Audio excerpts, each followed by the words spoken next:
These are the top 10 best SR units in Etheria Restart, guys. Some of you might be curious about it, right? Should I invest in this unit? Is this Animus good enough, or is very specific to particular content?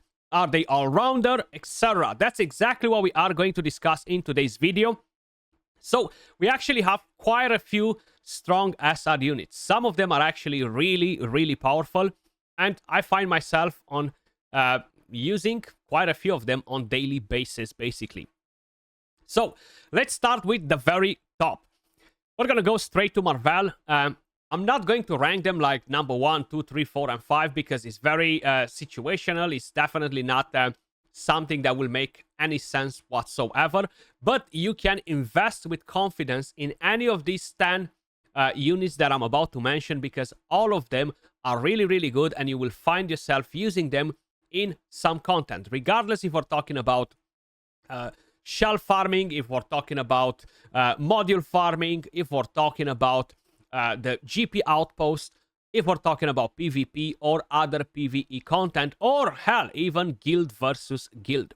So Marll is a really, really strong unit, guys, because he can manipulate the thermometer, he can land the decreased speed, and on top of it, the decreased resistance. Now, some of you guys might be familiar with this, some of you might not.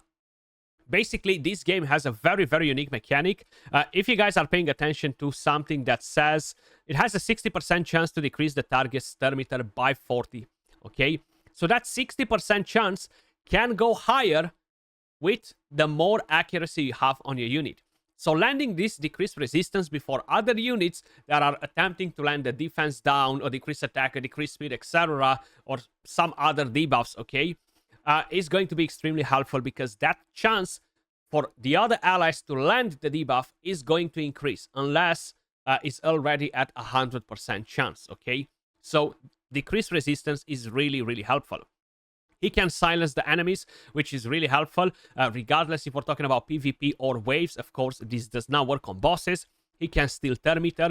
Now, when we're talking about builds for Marll, guys, either you're going to go full Swift, Time Weave, basically get as much speed as possible and as much accuracy as possible to increase your chance of landing, of decreasing the thermometer, sorry, because you already have a 100% chance to land the debuffs. But the higher the accuracy, the higher the chance as well to land the silence or to steal the thermometer.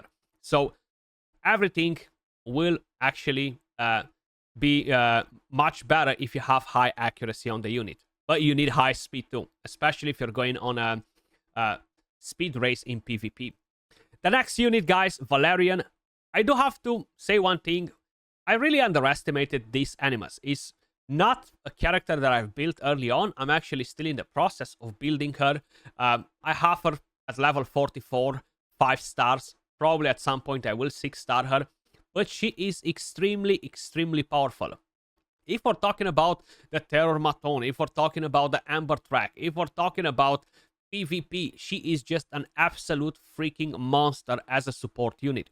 She has this invincibility skill, the second skill, which not only that will heal your entire team, but it will put basically invincibility on one of your allies, which is really damn powerful, especially if you're trying to keep your damage dealer alive in a hard fight. With the third skill, guys, she will put her on herself a hazy dream. If you have this fully skilled, it's gonna happen as soon as the round starts.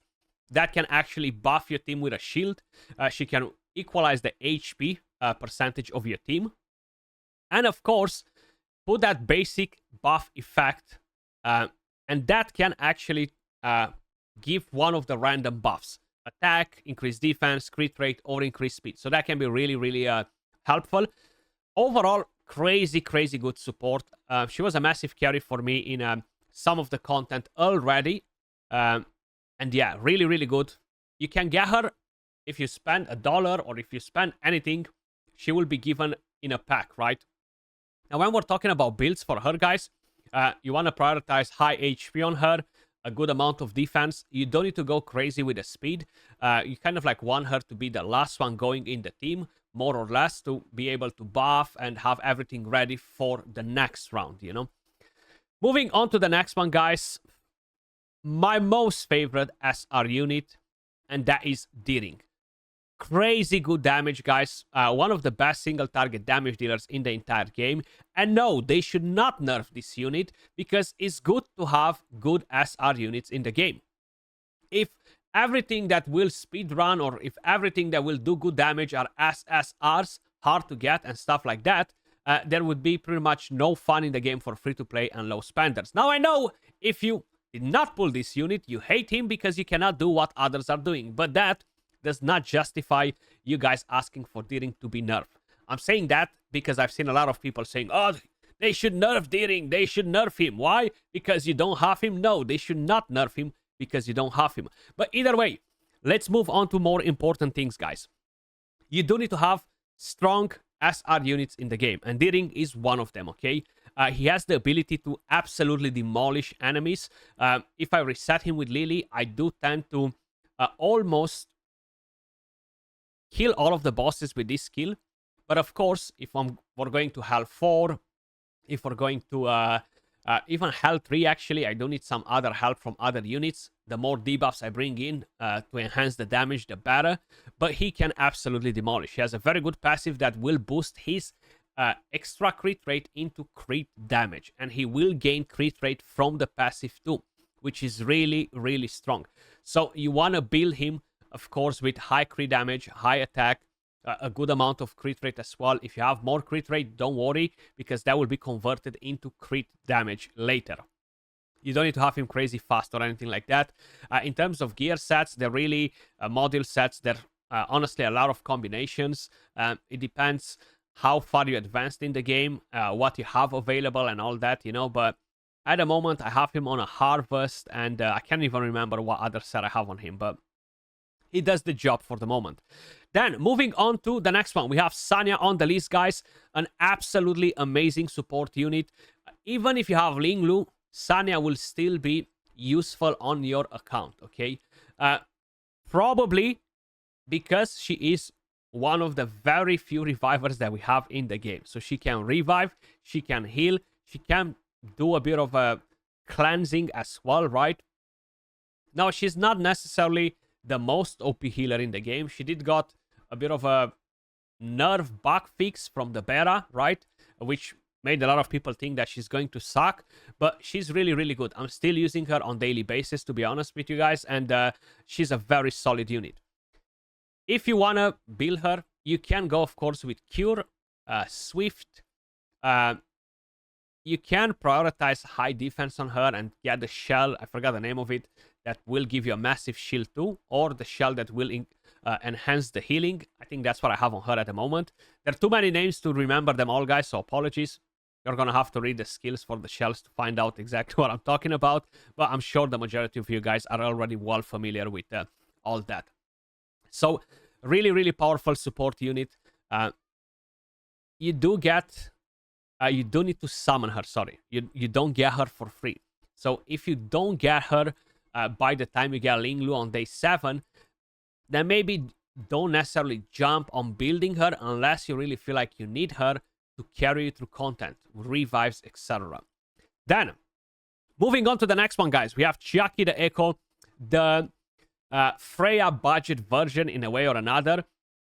In some cases, better than Freya because of the thermometer that she actually provides to the team. So, purifies with A1. She has a chance to remove a debuff. The passive is the Ave Maria, basically, which will apply an increased attack to 3 random ally units. Not a very crazy passive, but the third skill is really, really good because she will boost the thermometer of all of your team and give them increased attack. So this can be really nice in PvP, can be really nice in PvE as well. Now, overall, Freya is a better unit, right? But she's not bad at all. I've used Chiaki the Echo for quite a while till I got Freya. Then I kind of like stopped using her, to be honest. But there's still a lot of different areas where we can use the unit. It's just that my team really revolves around 6 different characters at the moment. And that kind of like deals with the majority of the content. Maybe more than 6, but you guys get the drill. I will use her in guild versus guild 1000% though.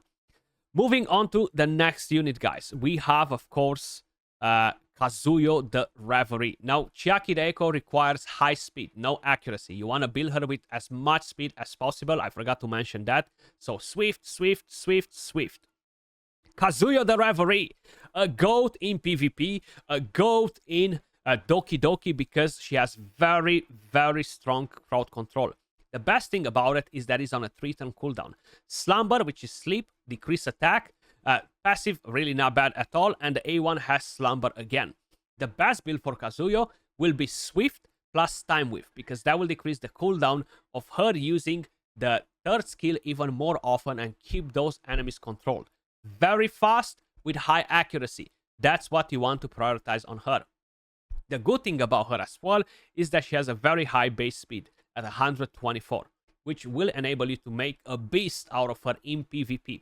Still, of course, you're gonna get to meet immunity, and that will completely change the whole idea of the crowd control, unless you have a buff stripper going in front of her. But very, very strong. Moving on to the next one, guys, we have Grey. Now, you do get this unit for free, and honestly, you're not doing anything wrong if you invest in the unit. It can be used as a secondary DPS, crit rate, buff on all of your team, which is really solid. Extra turn, moving on to defense down. If you have full crit or if you crit, right? So, defense down, secondary DPS, really strong. You can run him with Swift, Onslaught, Swift, and other sets. You do need him to be pretty fast to ensure that he's going to apply that defense down before the damage dealers take a turn. So keep that in mind.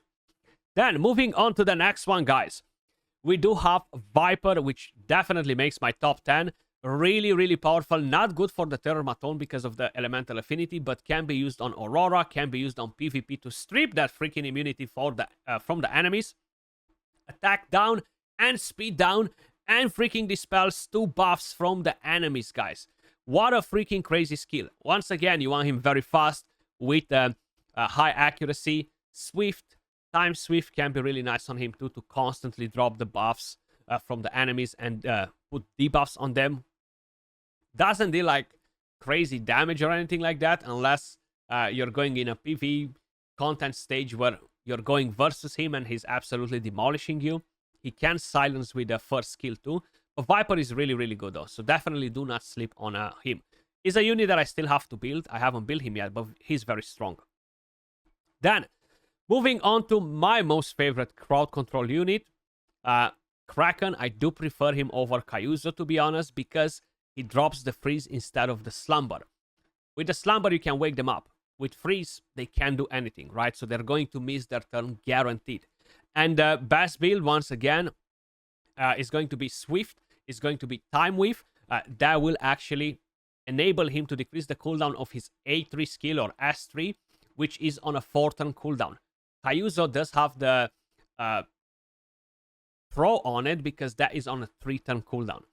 But Kraken really strong. He can freeze with the second skill too, and he brings defense down with the first skill. Really, really powerful. He makes my life in Doki Doki a breeze. In Amber Track, if I need to, or different PvE content and PvP. I'm using him in Guild versus Guild and in Live Arena as well. Then, moving on to the next one that we have on the list, guys, is going to be Dina, okay? This is my top 10. Now, there are some other units that are really good and more niche, but we're going to discuss about them in a quick second. Dina is crazy powerful. Again, can be used as a sub DPS, secondary DPS. She brings defense down, she brings vulnerable, and she brings erosion, which will all boost the damage of the next unit that comes after her, or next units, okay? Really powerful. She can bring more erosion with a second skill, and she can still Termiter with a basic skill. Very good in the Terrormaton. Not good in the Doki Doki because of the elemental affinity. Can work in Aurora if you need a defense break in there. Overall, a very, very powerful unit. And yeah, definitely worth building. Speed, accuracy, damage. Kind of like the same story. If you are using her as a secondary DPS, getting crit rate on her, getting a bit of attack would not be a bad idea. And it's the same story for Grey too. Now, talking about about other units, We have Fangus, which is really, really good for a dot team. Now, I do not have Shadow Sanya. I did not try to build a dot team without Shadow Sanya. So I'm really not sure how effective they will be without her. That's why they are not making my top 10 at the moment. Maybe in the future, I might change my mind, even though I pretty much doubt it because the other units are just so freaking good and they're all-rounders, okay? Not niche. Dot and speed down, which is pretty good from him. We do have, of course, where is he? Obol. Another unit that brings dot damage. He brings a stun. Pretty much the same story like for the other unit. And we do have Kachi the guard, which it might make top 10, it might not, but it can potentially be the only unit in the game that can basically give you immunity for 2 turns with this skill. So if you have enough accuracy on her, you're going to increase your chance to land the defense down and the immunity to 100%, and then you're going to increase the chance to increase the duration of it. So that can basically put increased defense for 3 turns and immunity for 2 turns. This could potentially be the only unit in the game to do so. You have decreased speed, thermometer manipulation, and decreased crit rate.